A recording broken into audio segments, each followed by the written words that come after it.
আসসালামু আলাইকুম ভিউয়ার, সবাই কেমন আছেন? আশা করি সবাই ভালো আছেন।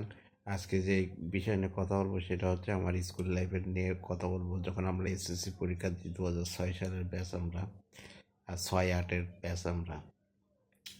তো আমরা যখন 2006 সালে এসএসসি পরীক্ষা দিচ্ছিলাম, আমাদের স্কুলের নাম ছিল সাতক্ষীরা সরকারি উচ্চ বিদ্যালয়। সাতক্ষীরাতে পড়াশোনা করেছি, বয়েজ স্কুল বলতো সবাই। তা আমাদের 3 জন বন্ধু ছিল, আমি, অনিক আর কালিব। আমরা 3 জন একসাথে পড়েছি, আর আমাদের বাসাও এক জায়গায় ছিল, সুলতানপুরে। তো ওই জায়গা থেকে আমরা 3 জন যেতাম সাইকেলে করে। তো আমরা অনেক উচ্চ বংশের লোক ছিলাম, আর কিন্তু নিজেদেরকে মনে করতাম যে অসহায়। আমাদের সাথে যারা পড়তো তারা হচ্ছে ধরেন ব্যাংকের, মানে বিশাল শিক্ষিত শিক্ষিত ছেলেমেয়ের ছিল। তারা ভাড়া বাড়ি থাকতো, কিন্তু আমরা তো তখন অত বুঝতাম না। তখন আমরা মনে করতাম যে আমরা গরিব, আমরা 3জনই হচ্ছে অসহায়, গরিব, দুস্থ। আর আমরা ওইভাবে যেতাম, ওরাও আমাদের সাথে ওইভাবে ব্যবহার করতো। কিন্তু আমরা হচ্ছে পড়াশোনা করতাম। 3জনের ভিতরে পড়াশোনায় আমি বেশি ভালো ছিলাম, এটা টু বি অনেস্ট। আমি ম্যাথ ভালো করতাম, মানে ম্যাথে হচ্ছে অঙ্কের মাস্টার বলতে স্কুলে।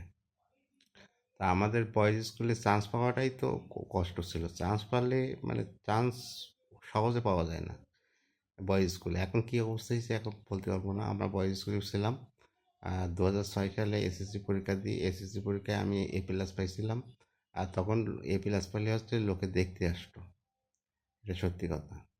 কিন্তু আমি যখন ভালো রেজাল্ট করতাম, তখন আমার 2 বন্ধুর মুখ অন্ধকার হয়ে যেত। তারা কথা বলতো না, 1-2 দিন কথা বলতো না। এবার হচ্ছে আমরা 3জন যেতাম, 3জন যেতাম। এবার হচ্ছে অনিক আর আমি। হ্যাঁ, অনিকরা হচ্ছে শেখের বংশের ছিল। ওর ওর ওর ওর বাপ চাচারা অনেক বড় নেতার দল ছিল। তা আপনার কবরে আমি আর অনেক হচ্ছে ওদের কবরস্থানে গিয়ে দেখতেছি, নাম পড়তেছি।